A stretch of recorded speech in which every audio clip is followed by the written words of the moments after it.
All right, we're rolling. What's going on, guys? How y'all doing? Morning. Man, doing well considering man, like in the middle of a move or getting ready for a move. So I'm covered in dust because like right before we got on here, I was moving furniture around and screaming at kids and to get the fuck out of the way.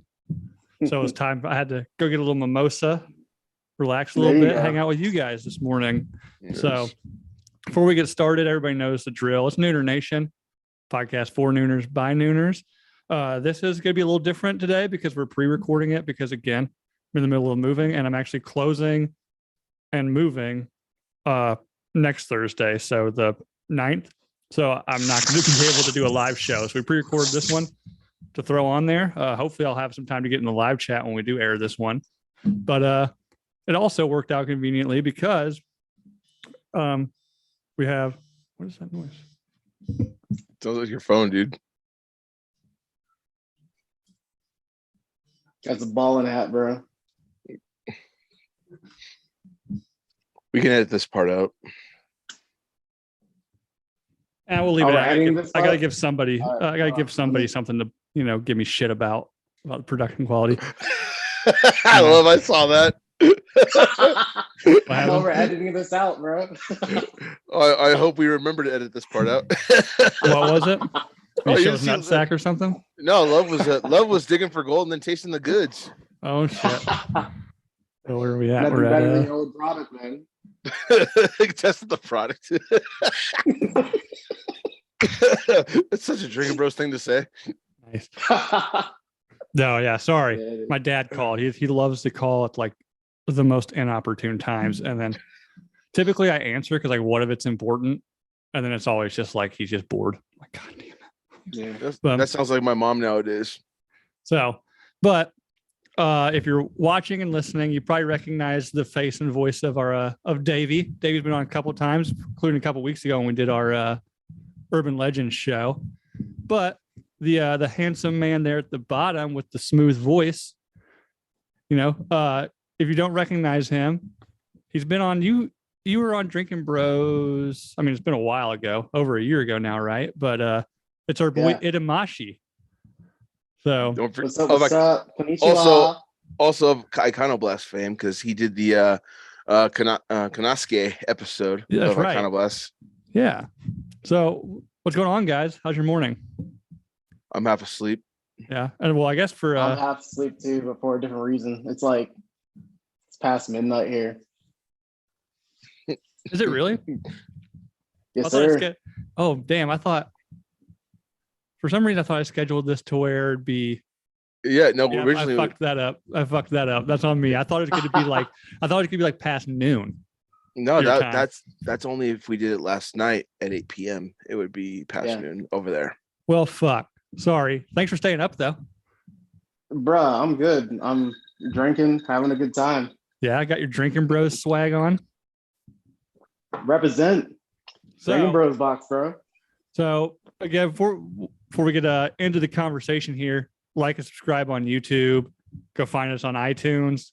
Hit the 5-star, leave a review. Also, Spotify, you can do that now. So if you're listening on Spotify, hit the 5 stars. But yeah, the reason why we're all in different time zones is because we got Itamashi on, a nooner who now lives in the land of the rising sun. What's going on, man? Not much, bro. I miss you guys. Miss being in the chats and all that jazz, but love getting the YouTube notifications sometimes and again at fucking 3 a.m. Right. Yeah. Do you get into live chats much at all anymore? Not at all, dude. Not at all. Sometimes when I get into work, I'll see the chat pop up and it's like my morning shit time where I get in, unlock the door, head out to the bathroom and fucking hop on the phone. Oh, everybody's in the chat. Hey, what's up, guys? And then I'm back to work. Back to work.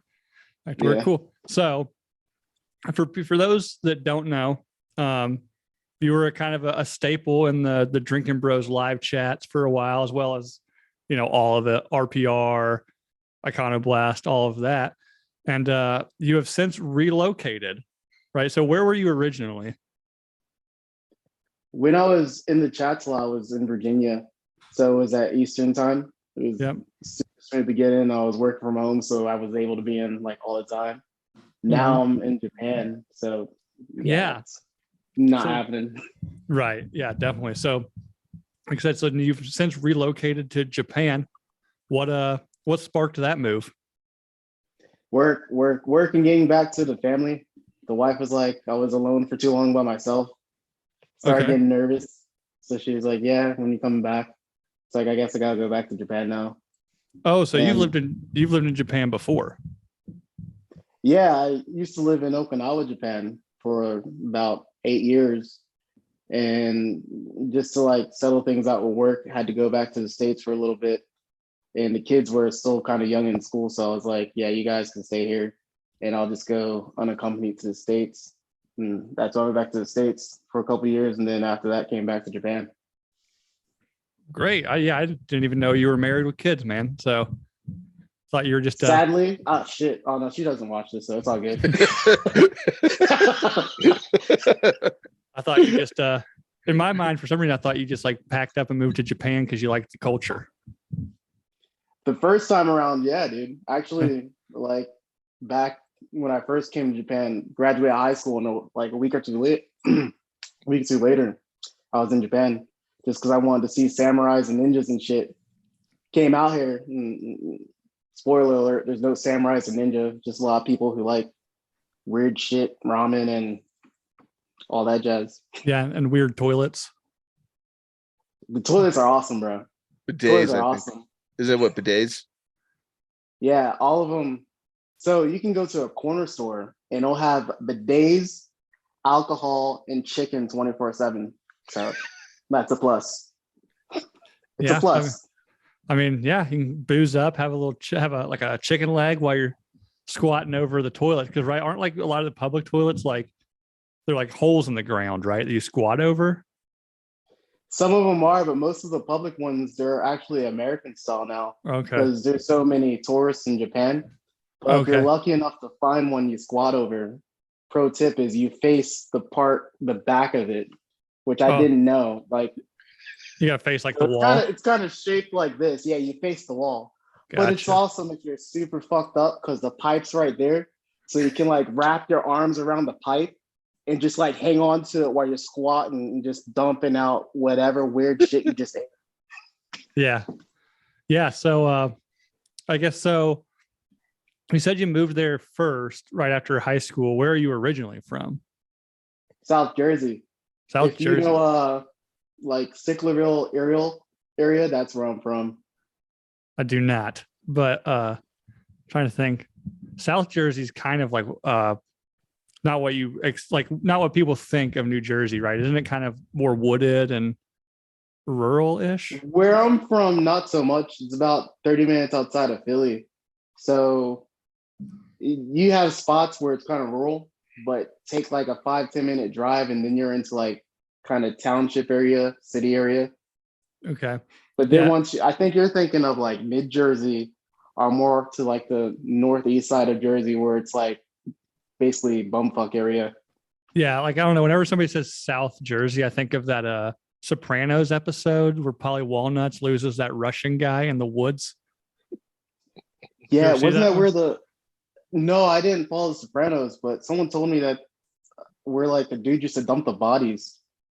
I forget his name, the Iceman or something like that. Oh, Richard Kuklinski. Was it like a mafia enforcer, I'm guessing? He was. So Kuklinski was a hitman for the mob.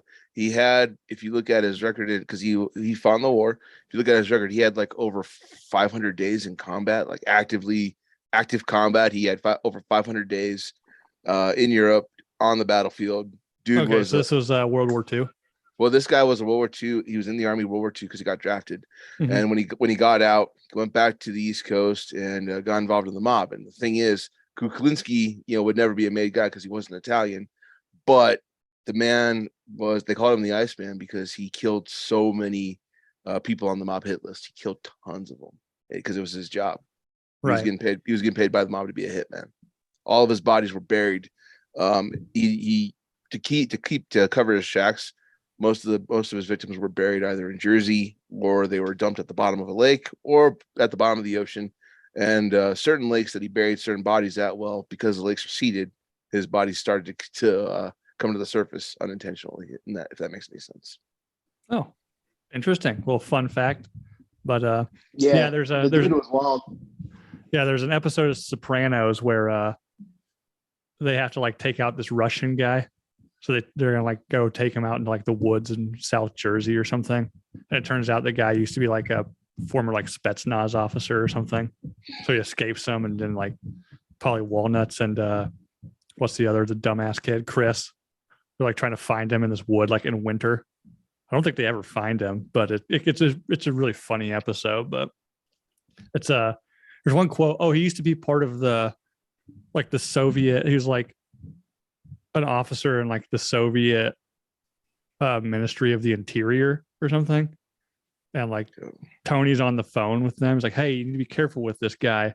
Like he used to be like an enforcer for like the Ministry of the Interior in Russia.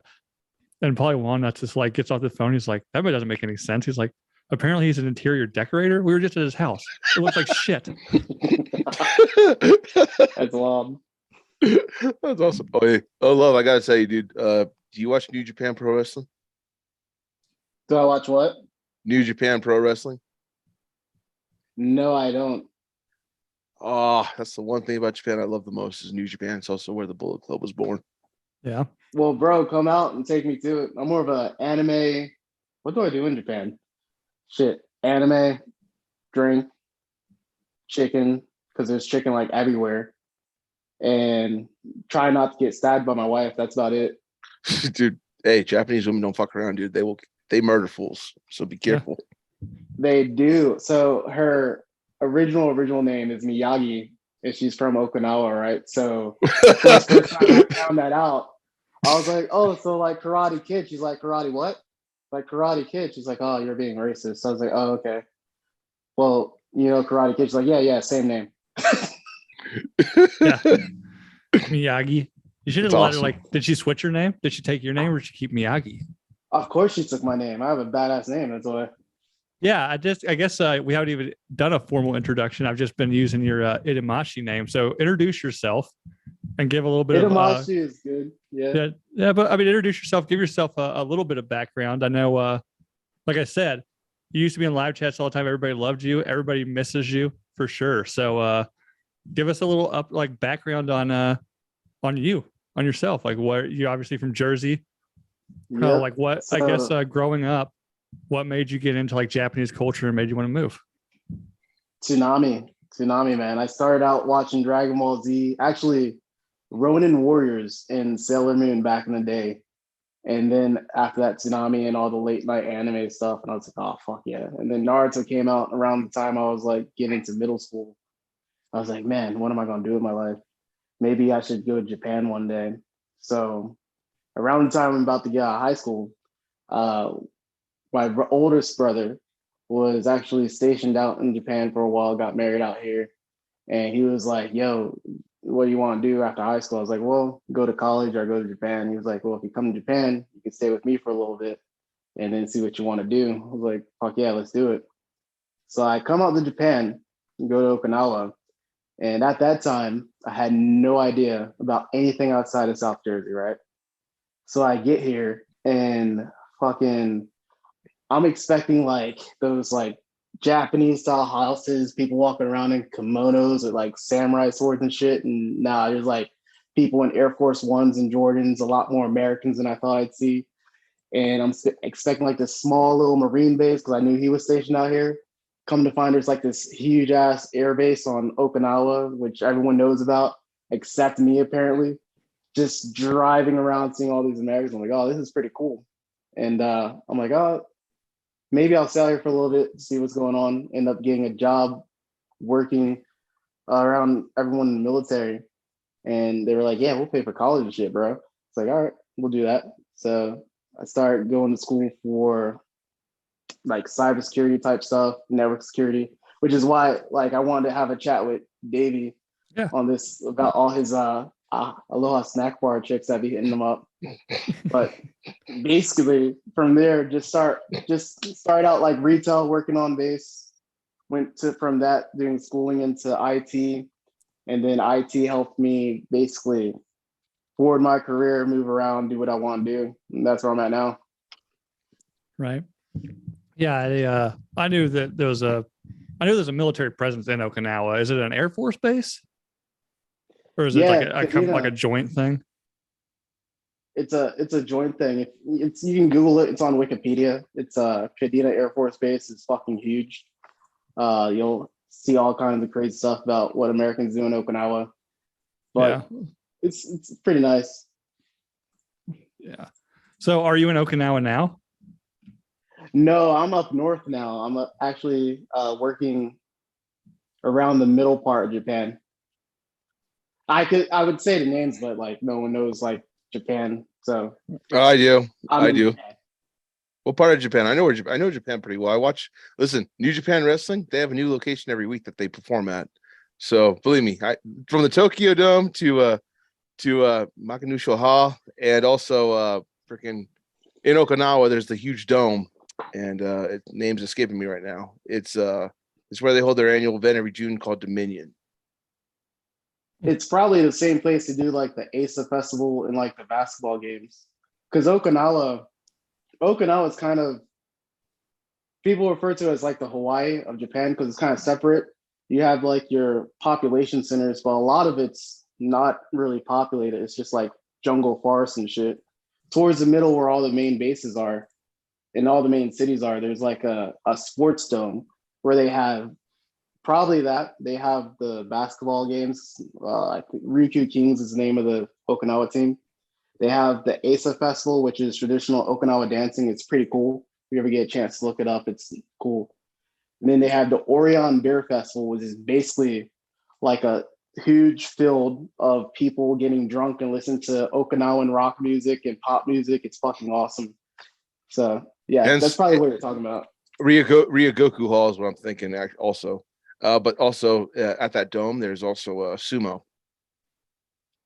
Oh yeah, you get down on sumo? Me, no. So surprisingly, I haven't done like all the things you should do in Japan, like go see sumo, go see like Kyoto, go see like the temples and all that jazz. Because I just hung out with Japanese people, and Japanese people are like, that's we're normal. We don't go to those things. We go eat ramen. We go to clubs. We go to bars. Like going to like a temple is kind of who does that now, right? Yeah, it's like touristy shit. Yeah. There's one place you got to check out if you're in Tokyo. Go to Ribera's Steakhouse. It's a very famous steakhouse. They got the best Kobe beef steaks in the world, and a lot of pro wrestlers eat there whenever they come visit. Out of Wagyu. Yeah, man. They have Wagyu all over the place actually. But when I go back to Tokyo, I'll check it out. I've been to the Tokyo Tower, haven't been to Skytree, been to actually my favorite places. It's called the Tsukiji. It's like the fish market for Tokyo. And if you like fish, you like sushi. If you go there like early in the morning, 4 or 5 in the morning, you'll see where they sell all the big ass tuna, like straight off the boat. Yeah. And then from there, it's basically like a street surrounding that you can go get fresh sushi, all kinds of like seafood type stuff, all kinds of like kind of farmers market type stuff, but it's worth going to. Well, there's actually a nooner / stringer bro. I don't know if he's in the chat or not, but Nick Bonney, he's a deep sea fisherman in the East Coast. Yeah. That guy knows everything about deep sea fish. So he's definitely the kind of person I'd hit up for that as well. Yeah, I know Nick. We speak like, DM all the time. I'm trying to get him on the show. I think he's got some personal stuff kind of keeping him from wanting to come on, but I think he'll come on eventually because he's a interesting guy with an interesting job. So Nick, if you're listening and ever want to come on, hit me up for sure. But I actually just looked up. So there are actually 13 U.S. military bases on Okinawa Island. So yeah, which is let's see what, according to Google here, it's approximately 32% of all of the U.S. military bases in Japan, and they cover about a quarter of the island. So there's probably some people listening that's been stationed in Okinawa. Looks like definitely the major bases: Utenma, Kadena, Hansen, yeah, Turi, Schwab, Foster, and Kinzer. So my cousin was stationed there for a period of time when he was he's in the Navy. He's the boat guy, but that's where he was stationed at for a period of time. His destroyer was docked there. oh, All right, Davey, then your cousin probably knows around where I'm at now. I'm in Tohoku region. He in was Japan. oh gosh. How far away is that from port? Okinawa. Oh, the part you're at. I'm not a port. I'm a NAF. Okay. So it's a little bit different. A little bit, a few kilometers of distance. That's about it. Because I know the port that he was at. It was he said it was like pretty much he had instant access to the bullet train if you need to get to Tokyo for whatever reason.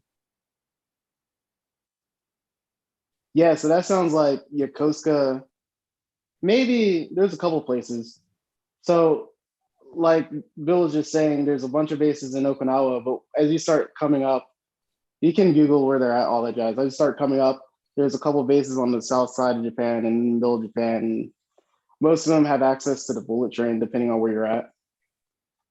I'm just quick question. How do you adjust to the humidity out there? Because I know the humidity is worse than Florida humidity in Japan. It depends on where you're at. In Okinawa, it's shit, bro. Like right now, they're going through raining season. So it's called Tsuyu in Japanese. And basically in Okinawa, it just fucking pisses rain for about 2 to 3 weeks on top of being about maybe 80 degrees. Just sucks balls. Inside, but as you move up, go on. Oh, I was gonna say it feels like you're inside a cow's ass all day. Yeah, or a pig's vagina, one of those. But or duck cloaca or something. You know, if we're just gonna round it out and throw a cloaca in there. Wrong into it. It's like, I mean, it's like being inside Hope Solo's butthole. You know. Oh gosh. Yeah, we can't do an episode without mentioning Hope Solo's butthole. But so what you're saying is Okinawa during rainy season is like 3 weeks of 2 p.m. in Florida. You know, 2 p.m. in Florida every day just rains on like clockwork and then gets humid as fuck. So it's just 2 weeks of that. That's a great way to put it, because if you look like on the globe, right, Okinawa is relatively around the same level as Florida. So when you ask like, is it humid where I'm at? As you move up through Japan's just like a straight line on. Mm-hmm. So let's see if we can do motions. Japan's like, Japan's like, so you have a little Okinawa down here, a little like nutsack of Japan, and then you have like mainland Japan, which kind of goes up, which is the shaft, and obviously the shaft. But then you have this huge island at the top of Japan called Hokkaido. So Okinawa down here is like Hawaii. It's like paradise, jungle type shit. But then you go to Hokkaido. Hokkaido's like fucking frozen wasteland. Like in the winter, you get yards and meters of snow, like houses high, to the point where there was a big news report where people like died just because they got snowed out, got stuck in their car, and had to try to trek like all of 2 kilometers to where they were trying to go, and fucking just got snowed where they were and just fucking died. So that's Hokkaido, where you die from snow, and then you have Okinawa. So Hokkaido is the tip if we're talking anatomy here. It's a tip, but since it gets a lot of snow, it's pretty whited out. So I kind of think of it as like the big pool of white stuff at the top. So then you have Tohoku, Aomori region of Japan. That's the tip of Japan. Okay. Well, what was the tip? What area was that? Tohoku, Aomori. Tohoku. So you ever like tell your Tohoku. lady like, hey, let's just go like the Tohoku, see how it feels, you know? Bro, you'd be surprised. I mean, they say everything's bigger in Japan, and to be honest, I'm Asian from the waist down. That's why that's all you can see. But still had a lot of arguments about like, look, you know, an inch isn't that much. just a Tohoku is fine. Yeah, let's see how it feels. Yeah, and then you know what? If that feels all right, maybe we make it into Tokyo. You know, maybe into Tokyo. You know, and we go balls deep, then we're going to Okinawa. Going Okinawa deep in that ass. You know what I'm saying? There you go. Exactly. Oh shit. Dude, there are so many New Japan inside jokes on that one. That's hilarious. So I guess this most recent time, When did you move? How long have you been back in Japan? It's about a year now, man. This is June, so actually almost exactly a year. So if you guys remember, when I was on basically I found out I was coming to Japan around March, April of 2021, and I was like, well, fuck, if I leave the States again, I'm gonna miss out on like the DB cruise. I'll miss out on all the DB shit. So let me go to Austin. Went to Austin, went to Fort Worth to see some friends, and that's when I went to the DB studio, which it's super cool. Everyone there is like chill as fuck. Dan's microphone smells like heaven. Besides that, Smells like heaven. I don't know. It just smells like manliness, man. I remember before I went, there was like a DB episode where someone got up on the mic. Dan like left the mic, and they were talking about it smells really nice. And I don't know why subconsciously, when I did the, what's that called? Drinking Bro of the Week. Oh yeah. And I sat down behind the mic, like I sniffed it subconsciously, and I was like, that does smell fucking good, bro. Well, I figured it would smell like every drug imaginable, all combined into one smell. Yeah, that might be it. I might got a contact high, maybe. Fuck. Well, that was before Hard AF, so yeah, it probably smelled like weed vape, whatever flavor he had in that, and then like Tito's and White Claw, you know. Yeah, At that time, lots of White Claw at that time. My microphone, I will tell you, kind of smells like foam. I bet it smells nice, bro. Yeah, it smells. Yeah, it just kind of. I don't know. It just kind of smells like musty bed sheets or something. I don't know how to describe what the foam cover on my microphone smells like, but it doesn't smell. It doesn't give off some sort of like essence of freedom, like I'm sure Dan's does. Nah, I'm sure it's awesome, bro. You just need a ghost spit mic cover now. Maybe. I also, admittedly, terrible sense of smell. So you need you need to talk to Matt from American Rust over, have him make a little impromptu ghost bed wood inlay, or maybe a nooner. Well, you already have the nooner paddle in the background. Didn't Matt make that? Matt made my the nooner poon paddle. Yeah, that's badass, bro. Funny story. Broke this out for real use for the first time last night. Oh gosh, it was a hit. Oh, I bet it was. Bump. Nailed it. Yo, you have merch, bro. Make a couple more. You have merch. Yeah. Do it. Yeah. Well, I've been trying to I'd buy one. He's actually I talked to Matt quite a bit. We're pretty close friends, and he's working on this woodworking thing he does. If you don't know, American Rustic Works in the live chat, he does it's Matt, a guy named Matt from Buffalo. He does woodworking on the side. He does really awesome flags, and he's actually going to do once I get moved into the new house, I've got plans to make like a nice, like a cool set, because I've got a unfinished basement in the new house that I kind of have free reign over. So I'm gonna make a pretty dope set, I think. And I'm talking to him about doing a flag tabletop for like my desk, where the stars are on the American flag, have it be because he's got a laser engraver now. I want to have like the Nooner Nation logo in there, and then have like this big American flag desk. Bro, that'd be sick, man. That'd be badass. When are you moving in? So I'll be moving there. So the day that this episode airs, which will be next Thursday. Weird.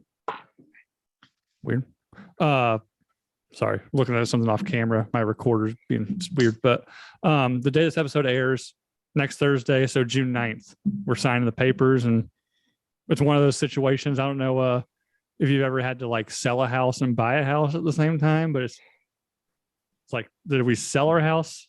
We signed the papers to sell our house, and then immediately signed the papers to buy the new one. So it's going to be like all hands on deck for this week, just packing up a U-Haul, and Thursday morning got to be ready to go. So that's why we're pre-recording this one, or one of the reasons why we're pre-recording this one. Trying to do a live show with you in Japan would have been a nightmare for one of us. Probably you, as to be long honest. as I have alcohol, I'm good. Alcohol, and I'll be all right. Yeah, congratulations, man. Good to Yeah, hear that. well, we'll see. It's been some people probably already know it's been a bit of a journey. First off, the housing market over here has just been fucking stupid lately.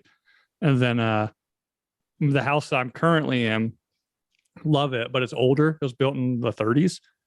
And one of the foundation walls was starting to like bow in from like water not being able to escape from outside of it.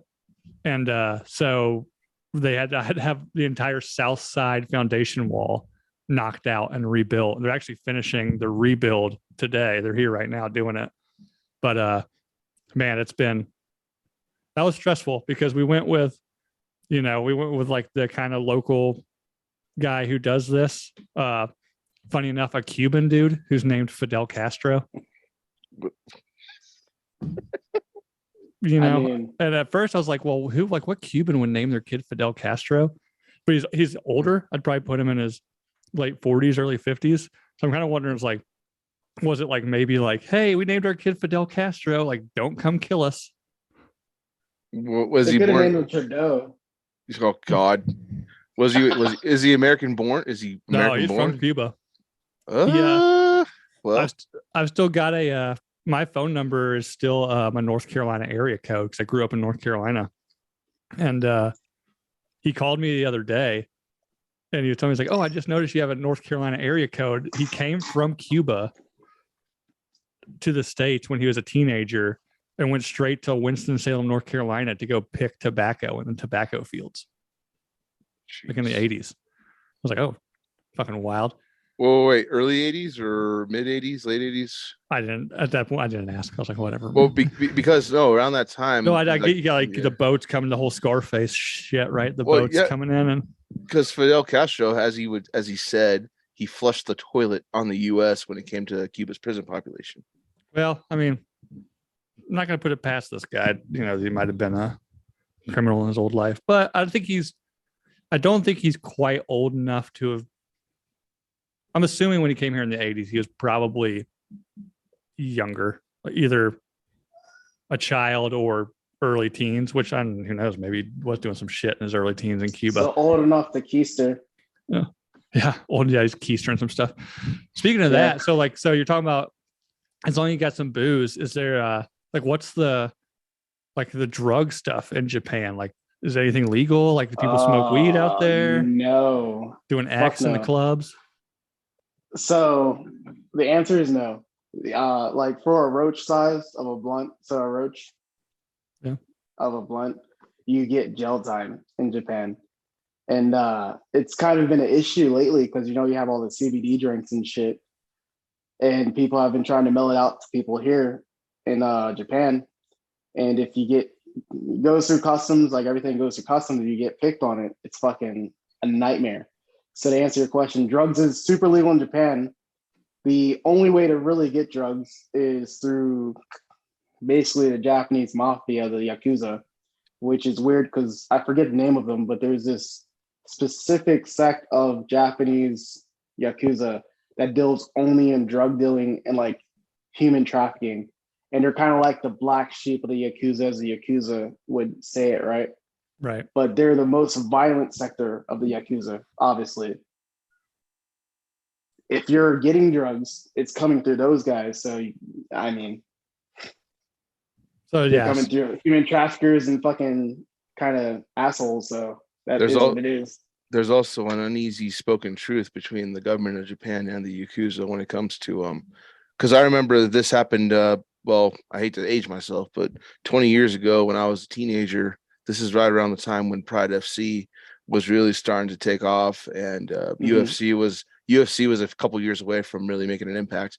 But I remember during the Pride FC days, the Yakuza, like Pride as a company, as a promotion for MMA, they were owned, like their primary principal owner was a Yakuza affiliate.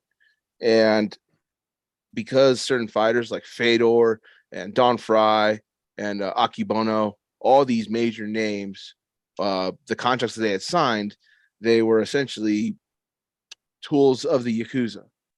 And in order for them to compete, in order for them to have a promotion, they actually had to agree that they would be at the beck and call of the Yakuza. And if I'm incorrect in any of that, my bro Robbie, who's Bill, you met Robbie at the Super Bowl party. Yeah, Robbie in the chat, he is the MMA historian. He knows infinitely more than I do about MMA. I mean, I know a lot, but Robbie knows the fine-tuned details of it. He could Robbie, if I got anything wrong, apologies, bud. But I know that back in that day, the Yakuza and the government of Japan, they had like an uneasy truce only because of the kind of money that Pride FC was bringing into the country. Yeah, I know. No, I think you're right. I think you're right. A good way to think about it from the state side is the Italian mafia, the relationship that the Italian mafia had with the U.S. government back during like World War II beforehand and all that jazz. The Yakuza's been around for fucking centuries, right? So just imagine that level. It's kind of, we'll put it like this. You have this organized group of people. You have this other organized group of people. They may not see the same way, but they both want to make money. They both want to make shit kind of simple for each other because that's more money, right? It's how the mafia treated it. It's how the United States treated it back in the day.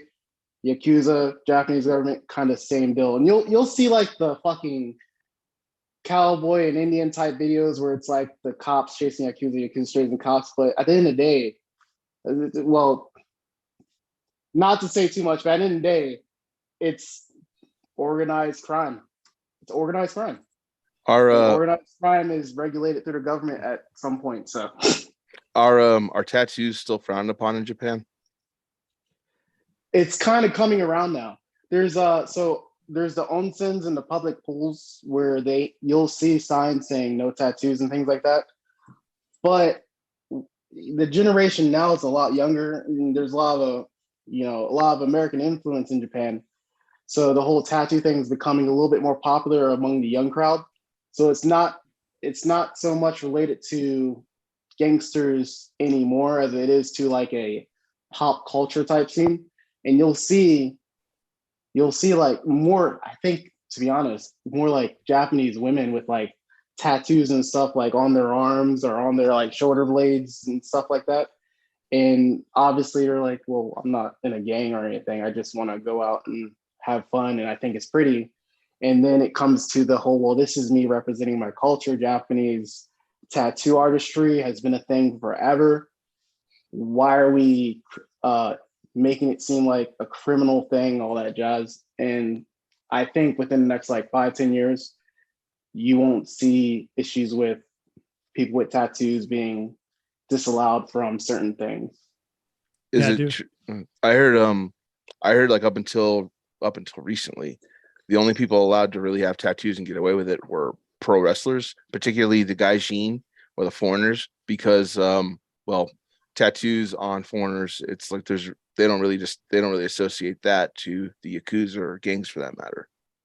So, no, you're right. You're exactly right. So exactly. And that's why it's kind of shifting now, because in America, you get a tattoo, or in most countries outside of Japan, you get a tattoo. It's not necessarily to say you're a gang affiliate, right? I mean, in the States, you see someone with like a teardrop or certain tattoos like on their face and shit like that, or on their knuckles and shit. Obviously, it's like, oh, that's kind of gang affiliate. And that's how Japan used to see it. But most people in the States get tattoos because they like tattoos. They get sleeves. They have like all kinds of shit on their arms, all kinds of shit on their legs, on their backs.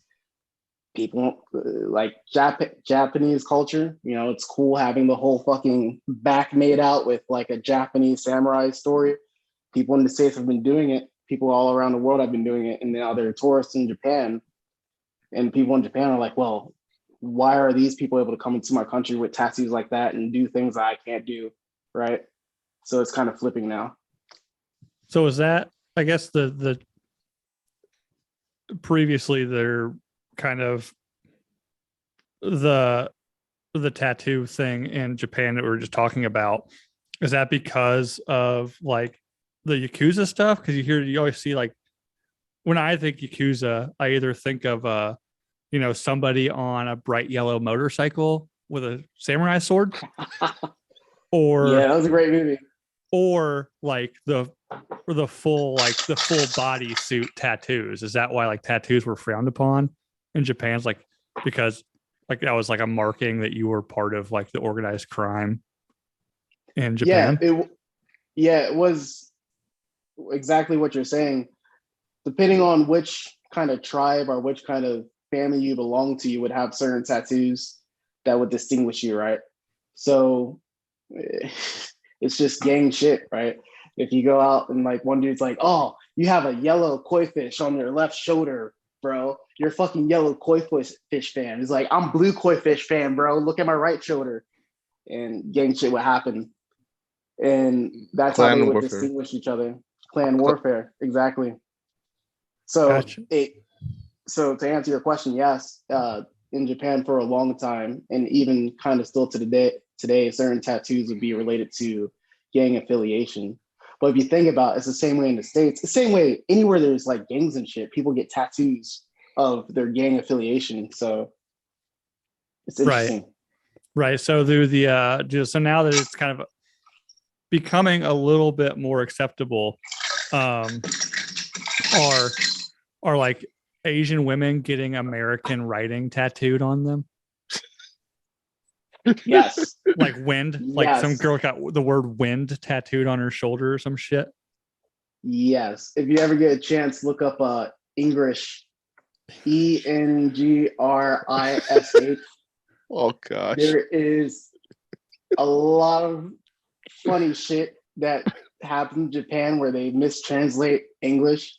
One of my favorites is there's like this picture of this fucking store and they have fucking sell like everywhere because they mistranslate it fucking as like, this is great. This is a great sell. It's such a fucking good sell that we're going to put signs out that says fucking sell.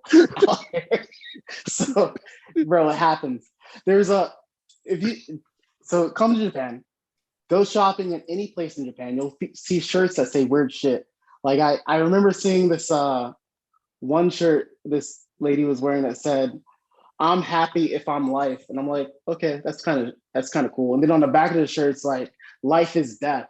Like, hold on, what the fuck? So all kinds of mistranslation.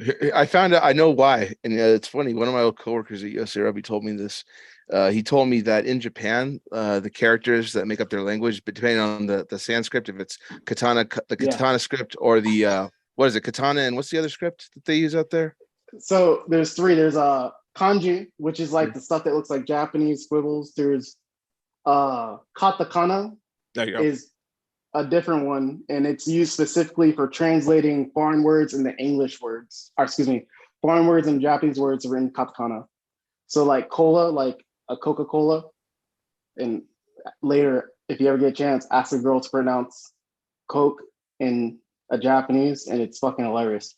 But Coca-Cola is written as cola, and then there's a fucking kanji, katakana. Romanji is what we use, like the S, A, B, C, D, E, F, G. I know that and how this all correlates is how when people from Japan come to America and they learn English, the way they talk is literally reflective of the script or the dialect of Japanese they speak at home, because every character is like a noun for the word. So it's like, I happy if life, that's the way of saying, life is good, and it's other way of saying life is death. That it's only because the characters, it's like literal translations of those words. Yeah, I just did a quick Google search in images for English, and there's like it's pretty funny. There's like a name. There's somebody's like name tag, and it says deep fried female. There's some sort of like, it looks almost like a crossing the street sign, but like, it's like red slash through it. And it says no girl hunt here. Yeah, dude, it's awesome. There's another one. Oh, there's a sign for a handicap bathroom, and it's deformed man toilet. Yeah, it's awesome, bro. Yeah, another one, some sort of sign on a door that says nice electric shock. That's pretty good. Bro. Yeah, so definitely keep you entertained. Looks like some sort of like corner store, like a bodega type thing that says "For You Drugs." Yeah, definitely go erection in progress. Nice. Oh, there's a t-shirt that has the Superman symbol on it, and it just says "Sperm Man." Big yeah, comes. that's awesome. Big comes. Oh yeah, boy. Yeah, here you go. Fucking vegetables. There's this like a big sign out front of like what looks kind of like maybe like a grocery store. Like fucking Yeah. like it's all like lit up, crazy as fucking vegetables. So yeah, definitely go Google search English. It's funny for sure. Itamashi, I know you earlier, dude. You said earlier you wanted to ask me about Aloha Snack Bar. Ask away. Legend. What's going on? Yeah, man. Sorry, my wife just came in just to check on me. But yeah, Aloha Snack Bar, man. Fucking social engineering, all the fucking weird Russian bots, China bots, and all that out there, dude. Every time you post those posts, I'm like, this is funny. I like that. That's cool, dude. And then I think we were talking. I sent a message like, dude, it'd be cool to talk about cybersecurity and shit like that, because that's to me is kind of a fun topic, because there's so much going on right now. Like we hear about Ukraine, we hear about China doing China shit, but for the past cyber warfare itself is kind of still really undefined. Like I don't think a lot of people realize if the United States just went to Ukraine and fucking started dropping bombs and fucking marching troops, obviously at war with Ukraine at that point. But everything up until that point is not considered real warfare. There's no real so the Geneva Convention defines like certain things you can't do. The NATO and all of them define certain things you can't do in, I guess, traditional warfare, but cyber warfare is still not really defined. So all these bots and shit is that. What is that? So, cyber warfare is in its infancy still, because I know a lot of people when they think cyber warfare, they think of a bunch of nerds in a basement with a black screen typing green letters on a computer, just like going blah blah blah, blah, like attack this. Well, that's not what it is at all. Cyber warfare, Swordfish, exactly. getting blowjobs under the table. Yeah, that's actually. I mean, Hugh Jackman. If in real life, if that was actually happening, Hugh Jackman had probably the best mind control of anybody. But bro, why do you think my camera angle's up so high right now? But with cyber warfare, the thing about cyber warfare is it's somebody making a bot to go onto Twitter and type tweets just to piss people off. That's a very minute form, but it is a form of cyber warfare, because essentially you're using coding or programming or AI for that matter to do things that a typical human would do. Cyber warfare it can be something as simple as a bot. It could be something as simple as malware. And I've caught a lot of malware in my day, just decoding sites and decoding attacks. And I don't know if you guys remember back in 2010, if you guys are old enough, well, you're old enough to remember it, but Stuxnet, it was a major virus it was a state-sponsored hack. Long story short, let's touch on that. Stuxnet? Okay. Stuxnet for sure, because this is Stuxnet. So in my opinion, Stuxnet is the most widely known example of true cyber warfare, where so basically, to explain Stuxnet for anyone who doesn't know Stuxnet, Iran's nuclear facilities start fucking up. Nobody knew why. Down the road, I think it was Kaspersky or one of the Russian it was Kaspersky. It was Kaspersky, right? Kaspersky was assigned a job to figure out what the fuck was going on with this company because they had this virus threat. Kaspersky goes in, finds out there's like this weird ass virus, does like the whole fucking forensic shit for it, and tracks it back to Iran. So there's a little point in time where they're like, Iran's hacking people, blah, blah, blah. Then Iran says, all right, guys, just want to let you know, our nuclear facilities are fucked. They've been hacked. We don't know how. I guess the virus leaked out into the world. So they're like, must have been America. America was like, I don't know what the fuck you're talking about. Maybe it was us. Maybe it wasn't. I don't know. We're like, nah, bro, not us. Nah, bro, not me. So Davey, you can talk more to this, but basically Stuxnet was a way to stop Iran from developing their nuclear programs. It was all yeah. Oh, keep going. Go on. I was going to say go on. You go. Rock paper. All right. So basically, like, it's the equivalent of if someone bombed infrastructure of a country to stop them from developing their infrastructure, right? But since there was no bombing involved, it was just a computer virus. The world didn't know how to handle it. There was no real way to hold anyone accountable. And then it left us in this gray area of like, oh, well, fuck. What do we do if someone hacks the grid? We can't really go and then, well, Israel will go and bomb you.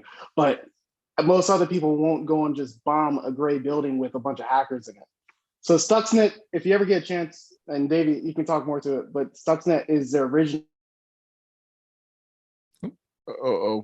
Froze up a bit. That's all right. Oh no. Love, are you still there, dude? Oh no, he froze. It happens. Well, but yeah, so elaborate on Love, you're back. You froze on us for a second. Yeah. I started saying too many key words back to back. Okay, so with Stuxnet, here's just a couple of forensical items that I hope people can understand. The first thing about this virus was, so a typical virus is maybe a couple hundred kilobytes. You know, it's a small in size. Okay, this virus was like upwards of almost a gigabyte in size, which is unheard of.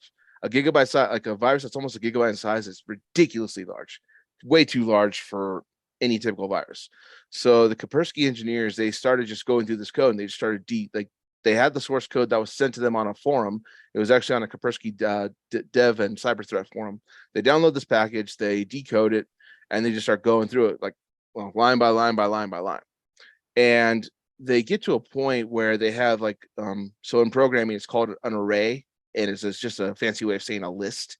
They had a list of all these random generated numbers, and they had no idea what these numbers were. And ultimately, what these numbers were, they would come to find out they were serial numbers. And these serial numbers belonged to a series of devices that were part of the Iran nuclear facilities infrastructure. These devices controlled certain things. They controlled certain elements of the Iran nuclear facility. So there was one device in there that it was a centrical, I want to say a centrical fuse, but essentially this thing had an internal component that would spin, like we're talking like a centrifuge. Yes, it would spin ridiculously fast on the inside, and they were tuned a certain way as part just to help develop and enhance the uranium. Mm-hmm. Well, if these centrifuges were off by just one little degree, it would completely it would more or less blow up. Iran was essentially sitting on a nuke at that point. So what the Kaspersky engineers did is they built a way of life or a proof of concept using one of the devices from the company that made the components that make the Iran nuclear facility. They took one of those components that you could buy anywhere, and it was an air compressor. And what they did is they attached the air compressor to a balloon, or they put a balloon on the spigot that the air compressor would spit air out of. They then would use this virus, and they would launch an attack on this air compressor. And this is just a proof of concept. This was done inside their corporate office. They send before they send them the command, they tell the air compressor to stop when the air pressure reaches, like, we'll say, I think a pound per square inch or what have you. And the balloon fills up, the compressor stops, all is well. They launch the attack. They run the same process again on this air compressor, and the air compressor doesn't stop. It just keeps blowing and inflating to the point where the balloon explodes. And when the balloon explodes, that's essentially what this virus would do. It would essentially nullify any and all attempts to stop it, or if an engineer is at the panel pushing buttons telling it to stop, kill, or whatever, it would not stop. It would just keep going and going and going. So ultimately, this hack or this virus, all the source code and everything, it all traced back to one certain agency. And this is according to a documentary and a few of the articles I've read about it. It all traced back to one of our alphabet soup agencies. You can figure out which one. And it was a state-sponsored hack. Wild. Pretty wild. Yeah, but bring it on back to go on. To like break it really down. what Stuxnet did was the equivalent of like if you're in the cars, throwing off the timing of your engine, Yeah. but in a way that you can't monitor it. Or if you're a super asshole, putting extra weights on a tire rim. Yeah. And just waiting for someone to figure that shit out, right? Yep. So very interesting. We'll have to maybe do that sounds really familiar. Now you talk about it being part of the like Iranian centrifuge program. 2010. Yeah. But we digress. What Itamashi, what are you drinking over there? I thought you were drinking beer, but it's got ice in it. Nah, brother, I'm drinking. The fuck did I put in my bottle? Red Bull. Suntory Gin. I think I've had that. Backwards, isn't it? Suntory, dude. Anything involving is that at any and all attached to the Suntory Goliath? They're a Japanese top league rugby team. No, it might be actually. I don't follow rugby, but a lot of the Japanese teams are owned by huge companies in Japan. Suntory. Yeah, Suntory is a huge alcohol. Well, they're a huge beverage brand. They do all kinds of shit. And then you have like, the Panasonic Knights, and then you had there's Panasonic Knights. Baseball, you have fucking can't think of it. Not Docomo. SoftBank.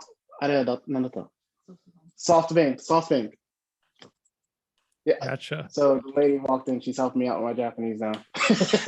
Gotcha. So what are you mixing the gin with? We're just going straight gin. We're going Red Bull and gin. Sugar-free Red Bull because I'm on a keto diet because I'm a bitch. No, I got sugar-free. I'm sugar-free. Yeah. I don't drink energy drinks a lot, but when I do, it's sugar-free Red Bull for sure. I'm not a big fan of drinking calories, so I don't drink energy drinks often, but when I do, there's alcohol in it. Of course, right?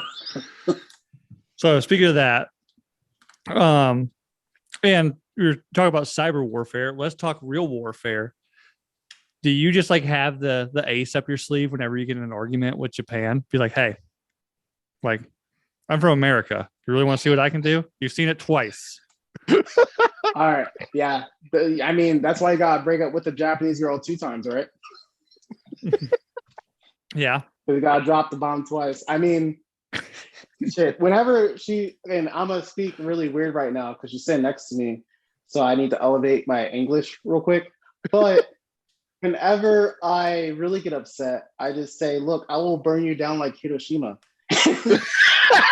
And she just walked out of the room, didn't she? She's mad. No, she's looking at me asking what's going on. Does she speak English? Yeah, bang. She speaks good enough English. Pretty much. Yeah, she speaks English when she wants to speak English. But That's where I fucked up. When I met her, I spoke Japanese. And then I just spoke Japanese all the time. And she was like, well, fuck, I don't need to learn English because you speak Japanese. I was like, well, when we go to the States, what are we going to do? She's like, you speak English too. Like, what are we going to do? Right. So is Japanese a hard language to learn? Oh, man. I know my brother worked for the State Department. He's actually, without getting too deep into his stuff, very involved in nuclear engineering, nuclear policy, all this stuff for the government. Had to learn Japanese to work where he works, right? Well, he doesn't know Japanese. He says now he wished he had learned it instead of he speaks a lot of Middle Eastern languages. But he's been to Hiroshima and he's been to Nagasaki. I was like, why am I fucking spacing on that one? But he says he at one point he was trying to learn Mandarin and said, which obviously is Chinese. I know they're 2 different places, but he said Mandarin is incredibly hard.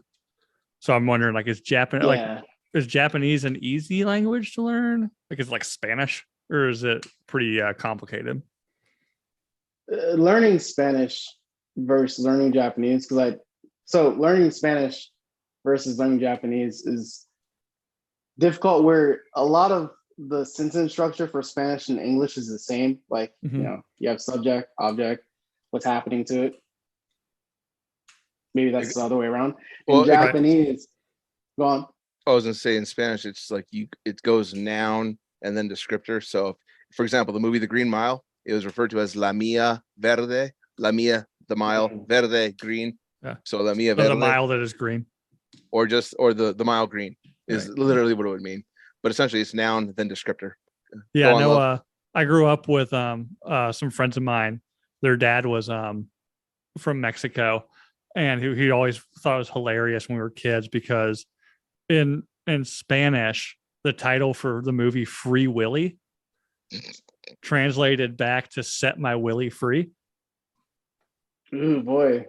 It's there's a couple missteps in that one because there's also a different context because Mexico Spanish and Spain Spanish are essentially American English versus British English. There's just very different contexts. Different words have different meanings, or some words have different meanings. So because in Mexico there's a lot of slang, so it's like if I wanted to call you a buddy or an asshole at the same time, I'd call you a cabron. What's up, cabron? Or if I wanted to call you or if I wanted to just call you a dude, or like what's up, Holmes? I just say what's up, way, something like that. So because but if you go to Spain and say those words, I'll have no idea what the fuck you're saying. Right. Yeah. So, but that's to true. get back, so Japanese is it like a difficult language? It's so like David was saying, you have your noun and then what happens to the noun. Japanese is kind of the same way, but so it's green mile as a point, you would say midori no maru, whereas midori is the green.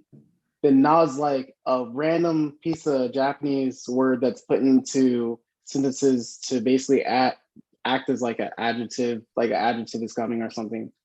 And then mairu is just the translation of mile in Japanese. So then to basically a good way to say it is like if I told you my name is Itamashi, I'm gonna slip real quick. My name is Itamashi in English, I would say watashi no namae wa Itamashi. My name is Itamashi.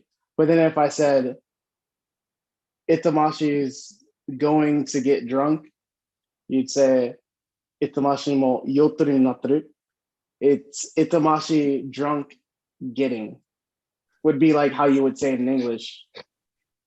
So it's kind of weird. Like you drop the noun, then you drop what's going to happen, and then what's happening.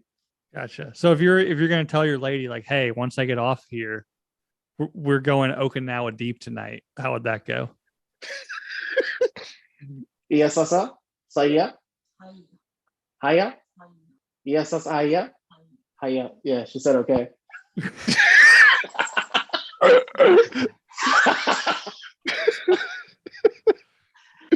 But this is a good segue. Like Davey dropped the Spanish curse words and shit. Let's fucking do some. Yeah, I was going to give you my words. next question. What's some yeah, bro. Give us some Japanese curses. So Japanese curse words. Kuso. It's like kuso is how you say it. But depending on how angry you are, you can be like, oh, kuso, like damn. You'd be like, kuso. It's like fuck, all right? Yeah. Then you use kuso with any other word, basically turns that word into a curse word. So you can be like, man, ice cream. Or you can be like, fucking ice cream would be ice cream. Kuso ice cream. Like just so you can use it for everything. So it's essentially the Japanese version of fuck. Yeah.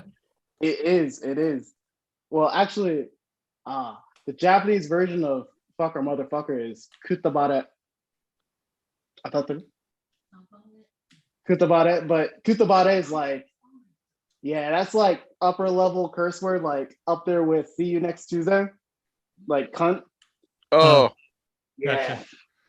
Fucking yeah, kutabare is like you're saying that you're about to fucking cut somebody, but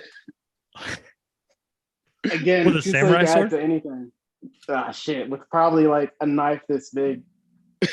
Then there's yaro is also kind of, it's not really a curse word, but like adds sauce, it adds spice. So you can be like whatever word yaro. So omae yaro is like you, then yaro, but kind of comes off as like you asshole.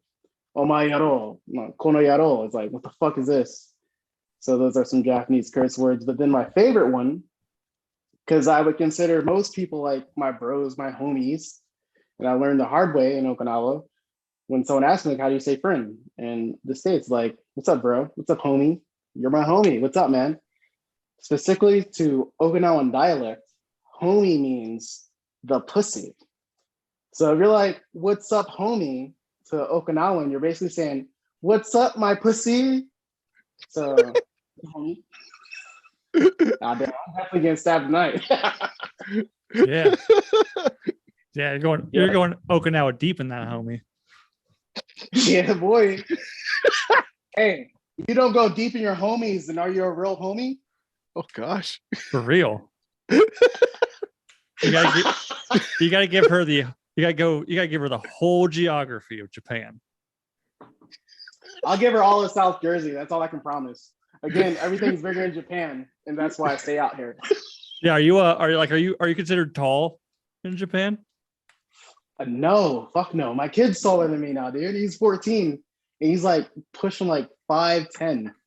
14? I'm a short dude. I'm like 5'7". 14? Yeah. You have when you're like 9? Yeah, dude. Well, bro, I got out there when I was young. You know, I mean, I was doing things. No, the real story is my wife is older than me. Doesn't look it, but I came in, and now I'm daddy/stepdaddy. Oh, gotcha. But long story short is like, hey, I was looking for like, hey, you have kids, certified MILF. Let's go. And that's where we went from there. Yeah, awesome, man. Yeah. Will she say hey on screen real quick so we can see her? Meet that. Give us a peace sign. Ikai. Just real quick, say hey. Hello. What's up, my niggas? Oh, can we? Oh shit! Can we say Yeah, go ahead. I don't give a fuck. Hey, guys. If she says, that'd be awesome. That'd be hilarious. Oh, hey, how are you? How are you? I'm good. Good. How are you? Thanks for letting them stay up late and talk to us tonight. 遅いにね、話をできたからありがとうよって。今帰ってきたか、さっき。She was out. She had a girls' night tonight, so she was like, Oh, "I don't give a fuck." So she's drunk and ready for that. The whole country to be up in there. You guys know what it is, man. She came home. She was like, "Where's my Nigerian?" she's ready for the I homie want you treatment. there right now. Spread cheeks. Let's go. Ready for that homie treatment. Yeah. That's right. She said, we're about to beat up the homies. I was like, gang, let's go. Yeah. We're about to nuke that homie. Yeah, boy. You know what I'm saying? 2 times. You got to. Yo, are you wearing an Iceman shirt from Top Gun? I am. That's fucking awesome, bro. Have you seen the new one? ADCs.com. And yes, I have seen the new good? Top Gun. Oh, fuck yeah, it was. It was the new Top Gun. I can tell you right now what it did for, because I saw the original when I was 4. And I remember how excited I was thinking about one day I'd fly Navy jets. But I can tell you this much. What the original Top Gun did for kids who saw it during my generation, the new one's going to do the same thing for the kids today. It's going to literally it's going to inspire. I'll just put it to you this way. The Air Force and the Navy, they're going to meet their quota easily for every month from this point forward until Top Gun's out of theaters. They will meet their quota. So you're saying beach volleyball is going to make a return? Beach Popularity football. Well, beach sports in general will make a return. You know, beach volleyball made its return in '86 when the original Top Gun came out. This time around, it'll be I won't tell you which sport it is. I don't want to give it away, but you'll see. Awesome. The new Top Gun's amazing. Awesome. Well, we're gonna wrap this up because I'm out of mimosa and I hear the kids going fucking nuts downstairs. So I'm sure if it goes any longer, the wife ain't gonna let me go full Okinawa later. You know what I'm saying? So before we get off, there's one thing I want to say though. Yeah. Earlier tonight when we were talking about Aloha Snack Bar, like the long story short behind it, Aloha Snack Bar was it's a term that's used in our military, particularly our guys who are in the sandbox or Iraq and Afghanistan. And what they would do is whenever a jihadi was coming at them yelling, like Allah, it's their Allahu Akbar chant, whatever. Out at the snack bar. Aloha Snack Bar would be like it'd be the way I described it in an example, it'd be like a Marine saying, "Yeah, I heard some jihadi yelling their Aloha Snack Bar shit, so I fragged them." That's where it comes from. But the reason what I was doing with it is because I'm so sick and tired of these damn scammers and these damn bots and these damn Bitcoin traders just hounding me on Instagram. I just started publishing them on my Instagram, saying, "All right, fine. You guys won't leave me alone. Fine. Here's your 15 minutes of fame." And I would just tag it with Aloha snack bar, just because I got sick and tired of the crap. Spotting a fake profile is very easy nowadays because a lot of these scammers, they don't try, they don't put any effort into it. A couple of dead giveaways, like guys, fellas, no, there's no random hot chick out there, none, that wants to meet you in person and offer you sexual fantasies. Okay, they don't exist. Okay, so if you don't already don't say that out loud, because I hold this over my wife's head all the time. When we get in fights, like, I don't need this. There are hot single moms in my neighborhood ready to meet me right now. But just understand one thing: if a random hot chick adds you on Instagram or follows you on Instagram, just block her. Unless you know her personally, just block her. Another example is if it's a random profile with like 0 posts, it says like in like a couple hundred followers, that's usually a scammer. Another one is if they have like maybe, I don't know, like 3 or 12 followers and like maybe one post and it's private, scammer. There's tons and tons of scammers and bots on Instagram, and they're even worse on Twitter. I hope Elon Musk gets rid of all of them, but those are just in real life too, tips. man. Well, they are too. I'll leave you guys all this. Every nooner out there, Google social engineering, read some or watch some videos on social engineering and understand the concept of it. Like earlier this week, they had on Drinking Bros, they talked about physical security. At the end of the day, the weakest link is the person, right? Right. And that's what any hacker, any fucking state sponsored or whatever, any hacker will attack the person first. Your passwords, it's best to know the person. Your fucking habits, it's best to know the person. How do you get in your house when you come up? Just Google social engineering. I can't talk because I'm from Jersey. Social engineering. And what Davey's talking about, out in real life, you'll see all the bullshit that's basically geared towards trying to take advantage of people who aren't paying attention. So pay attention, know what social engineering is, and protect your homies. Yeah, protect that homie. Yeah. And one last thing. On Instagram, if any of your friends reach out to you and they ask if they can send you a link that to reset their password, don't know. Well, here's what they'll do. They'll send you a link, but it'll be a screenshot of a link. They will then use your handle to reset your password after asking if you'll help them. Yeah, if you ever encounter anything like that where they say they want to send you a link and then have you send them a screenshot of your link, yeah, that's a dead giveaway. That's an Instagram scam. It happened to one of my good buddies. He has a Stogie profile. His Stogie profile got taken over by some bot or some scammer. Tried doing it on me the other night, and I just trolled the shit out of him. And I remember telling him, I go, dude, my sat scam zooming in on you. I go, wave hi. And I told him, give me a big smile. I already know I'm number one because I know how these fuckers think. If you tell me anything like that, they're just gonna look at the camera and flip you off. And I go, I told the guy, I already know I'm number one. Give me a big smile. Zoomed in and yada yada. And this guy like almost instantly blocked me just because of the fact he was that I scared him that badly. So believe me, things like that, just be aware of. None of your friends will ask you for that kind of shit. Protect, as they say on Drinking Bros all the time, protect that digital butthole. And speaking of which, I'm just going to try to drag this out longer because I just want you to get in trouble with your wife, because now I'm in trouble with my wife. No. So I was going to say, that's a good segue for before we get off here. My sponsor, repcps.com, use promo code Nooners, get 10% off. And their big claim to fame is the hats that say, show me that butthole. I don't know if you've seen those around, or in Japan, you ever seen somebody wearing a hat that says, show me that butthole? No, but in Japan, they're very prone to showing buttholes. So yeah. So So if is your wife still in the room right now? So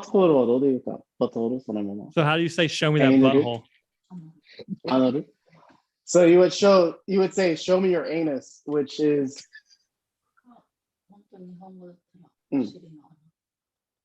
oshiri no ano o misete.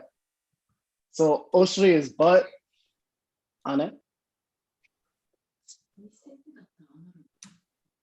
And so you'll say, so anal translates to anal. You'll say anal misete. Anus show me. She's probably If like, you wanna what the get fuck real- are you guys talking Want to get about? real saucy with it? Want to get real saucy with? Yeah, she is. But she's put that way, baby. Might have been pulling her pants down. So if you want to get real saucy with it, you want to put on the smooth jazz, be like, "Kimi no enro ni stai." All right. Well, we're going to get off of here before we're all in trouble. So, guys, thanks for coming on, guys. Because thanks for staying up late. It sounds like your wife had a pretty fun night out and is ready to party. So we'll let you get to that. Give her the full Yes, Okinawa. sir. What up, y'all? But so thanks for coming on. Everybody already knows, like I said at the top, like and subscribe on YouTube, 5-star reviews on iTunes and Spotify. Dude, it's been awesome. We'll have to have you on again sometime. I'll try not to fuck up time zones again this time. Maybe next time, be a Davey will get on blackout drunk in the night and call you when it's like 6 o'clock in the morning and just see how that get goes. blackout drunk, bro. Let's go. Let's go. All right. Well, this has been the Nooner Nation. Thanks, guys. Good night.